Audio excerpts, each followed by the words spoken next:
Good morning and welcome to my channel. Today I would like to show you my pot with 3 different lithops plants. Lithops are extremely interesting, are fascinating plants. They are from Namib Desert in South Africa, and Namib Desert is one of the driest deserts, if not the driest one in the world. It almost never is raining there. The only water available is in the form of fog that is forming there. And lithops are extremely well adapted to the dry conditions, to the conditions of the Namib Desert. And just like with all extremes, the adaptation is so perfect that it's very difficult to mimic the conditions in a pot, and that's why people have very often difficulties keeping lithops in a captivity in a pot at home on the windowsill. And as you can see, there are 3 different lithops in this pot. I bought them maybe 5 years ago. I don't remember exactly when, in a very small pot as seedlings. And the only thing I did, I just provided them with a different pot and I kept them here. And look, the requirements when it comes to watering are different for different species here. There's one species here, one here, and one here.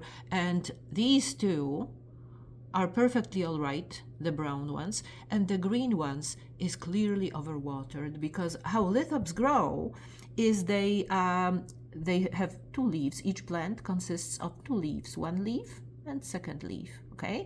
And then the leaves split at one point and a new pair of leaves grows. Sometimes it's a pair of pairs, so there will be 2 different pairs of leaves, 2 different plants that will grow from one plant, and that's how the plant multiplies. And here are the remains of the last year's leaves, okay? And in this case here, the leaves didn't dry out. There was too much water, because the new leaves take water from the old leaves, and there was too much water in the pot, so that these leaves didn't dry out, and the plant grew new leaves once and then grew new leaves again. So it doesn't look very attractive, but what's even more important, it's not very healthy for the plant, because look, each pair of leaves is smaller because the plant is suffocated by the old leaves. So what I might do, I might first of all remove the old leaves, but that's quite risky. I might damage the plant. And second thing that needs to be done, or rather firstly thing that needs to be done, the plant needs to be separated. Okay. What's fascinating about lithops is that they have these windows on top of they are called the structures on top of their leaves are called windows. And in nature, only the windows are sticking out of the substrate, and the rest of the plant is buried.